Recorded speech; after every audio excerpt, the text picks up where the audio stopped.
What's up, everybody? Welcome to another edition of the Free Toaster News Pod. I'm your host, Carlos Caro. I'm here with our co-founder, Nick Madrid. And today we're going to talk a little macro data, which is something we haven't covered recently on the show. Before we get to that, I want to thank our sponsors, Bulldog Media Group, Spinwheel, and Fintel Connect. Today we have a special guest on the show, Kelvin Chen, who's the head of policy at the Consumer Bankers Association. Kelvin this week published some data that caught my attention, and it contrasts what I normally see on LinkedIn on the topic. This is what I normally see out there when folks are commenting on credit card debt levels. You'll usually see something like this: nominal dollars over time, and it's up and to the right, kind of scary looking chart. And Kelvin published something that looked like this. Much tamer, much flatter, and actually slightly down over the last 10 years.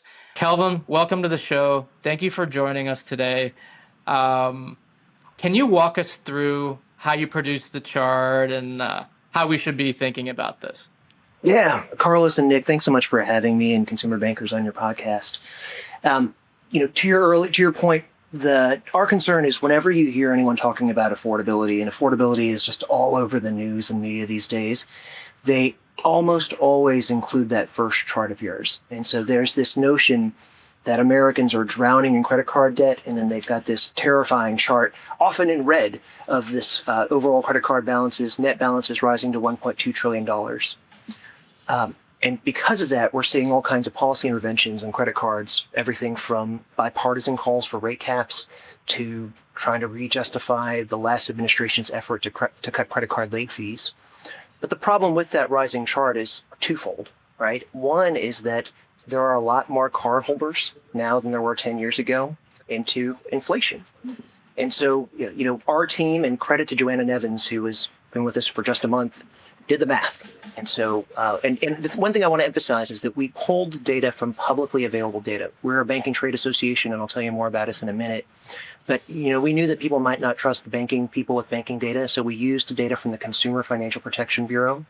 That's an agency that has to do a report to Congress every 2 years about credit cards. So we pulled the data from them on the number of cardholders. They actually have got it even set out by balances per cardholder. And so we just basically took a look at balances per cardholder, and then we inflation adjusted that using CPI data from BLS. And we get this very steady state picture where, for folks that are listening and might not be able to see it, it basically looks like waves because you get seasonality for the holidays. But basically every 4 quarters, you get a wave up and a wave back down, right around the $5,500 figure. And so given that, notwithstanding kind of changes in accounts per cardholder or the like, we see a very steady amount of balances per consumer over the last 10 years in the credit card market. Yeah, Kelvin, there's a part of this chart that coincides right with COVID.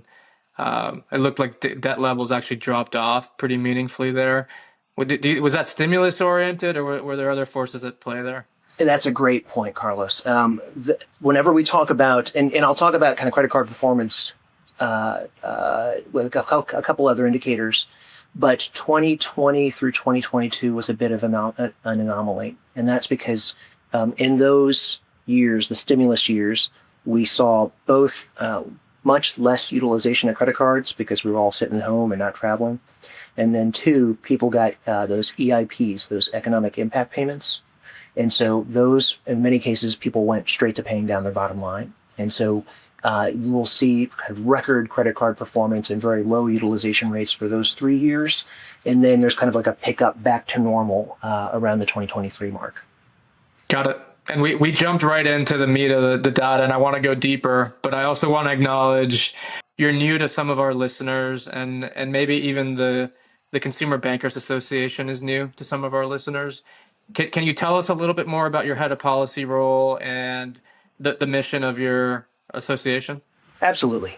So we are a trade group that represents retail banks. So we're situated in DC, And when I say retail banks, it's basically where banking hits consumers. So I know nothing about broker dealers, for instance. Our membership is basically the $10 billion in asset plus market, all the way up to the very largest of banks. And so I'm very fortunate to work on the policy side, where we have a small but mighty team of public affairs people, of lobbyists, of regulatory lawyers, and an emerging data capability. And so this piece is a product of the data team. Got it. One of the I reposted what you posted earlier this week on my account on LinkedIn, and I had a comment I wanted to read to you, uh, get your take. So um, the gist of the comment was, hey, that 39 million extra card holders, like that means something. That means maybe there's a bunch of consumers in the country that previously didn't hold credit card debt that now hold credit card debt. That's not insignificant. That's worth talking about. Can you help us unpack that 39 million? Is that demo driven? Like Nick and I were speculating, is that because lenders are now expanding their buy boxes and now they're serving audiences that weren't previously served? I can think of a lot of reasons in consumer lending for why that might have happened. Is it an aging demographic that we just have a higher percentage of the population now above 18 and credit eligible? There may be more factors. What's your take there, and how do you explain the 39 million new card holders that we hadn't seen before? So when we started the drafting on this, my hypothesis would be that those would be primarily deep subprime and subprime people, because just with the advances in data and data analysis over the last 10 years, I just assumed that people would be better and savvier, that underwriters would be better and savvier about identifying new to credit, or basically people that even have damaged credit but that are performing better. The thing that surprised me is when Joanna looked at the numbers, though, most of the lift ended up being in the kind of prime and near prime space. So I want to do some more looking into that. The thing I would emphasize, though, is that it's and I, it's often easy to think of a prime person today as someone that was a prime person 10 years ago, and that isn't necessarily the case. One of the things that's hard when you're looking across years with the data like this is people float up and down in the buckets, right? Mm-hmm. These could, for instance, be. I used to work at a credit card issuer that was really good at identifying kind of invisible prime people, right? Mm-hmm. So, you know, and so basically the CFPB had data showing that as anywhere from between 1/10 to 1/5 of the population was invisible on the credit reports. And so this company was really good at identifying these credit invisibles, taking a bet on them, and then growing them up. And so these people may be people that showed up as, frankly, no credit, and then starting in subprime, but then kind of performing ultimately like prime by the time you get 10 years in. Got it. One, so that there's been, just setting a little bit macro context for my next question. I've been in consumer lending maybe 20 years, something like that. Okay, and the majority of that in my career, we've been in this kind of unprecedented expansion, like post financial crisis, like 2010 through current date. Um, you look at the data, it looks like expansion as it comes to consumer lending. So most of the folks listening to this show presume and have been on offense for 16 years. So like some folks that listen into the show like have never really worked through a recession, a downturn. They've always been on offense. So the question I think you may be close to, I'd love your commentary on, is consumer health when it comes to finances. Are consumers over leveraged? You're looking at a lot of the macro data. Is there anything you look at, whether it be unemployment, income, debt levels, that make you worried about the health of the consumer in the United States? Yeah, I want to be really careful and precise about what our relatively stable chart that you showed earlier shows. Um, that's credit card balances per consumer. It doesn't say anything about what's going on for their debt balances outside of their lives or their broader financial lives. We did do an exploration of this in a separate piece that I can send over on LinkedIn, where we looked at the broader affordability set of issues. And but even then, our focus was really on credit cards. And the notion there is, because I'm an advocate, and today I'm a credit card advocate. Everyone is so worried about consumer health in DC that they're saying, let's regulate the heck out of credit cards. And what we did is we pulled separate data on the survey of consumer expenditures, and we said, okay, where are consumers spending and where are their costs rising? And it's the buckets you'd expect, right? It's healthcare, shelter, vehicles, and food. Whereas, as we just showed, that credit card balances remain the same, and when you looked at credit card interest, it was just 1% of their balance sheets. And so, when it comes to credit cards, my point is that credit card uh, uh, underwriters have been pretty good about making sure that they're doing that responsibly. But the other things that we saw were concerning, right? So for the median household, once you account for things like retirement savings, they end up only having basically $50 of excess income a month, right? So $50 in slack. And so, one of the things that you would expect there then is that when they hit some sort of expense shock, because data shows that people hit expense shocks far more frequently than they'd expect, basically on average, I think of 2 to 3 a year, and those expense shocks end up being what, $2,000 to $3,000, you're going to need some form of liquidity. And so that's where things like cards or other debt products come into play.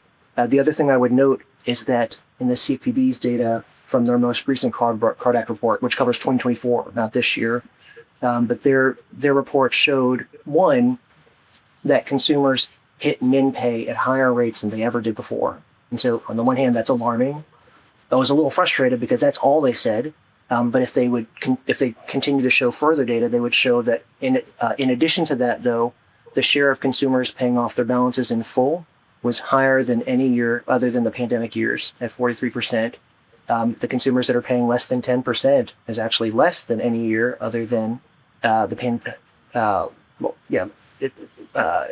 setting aside the pandemic years.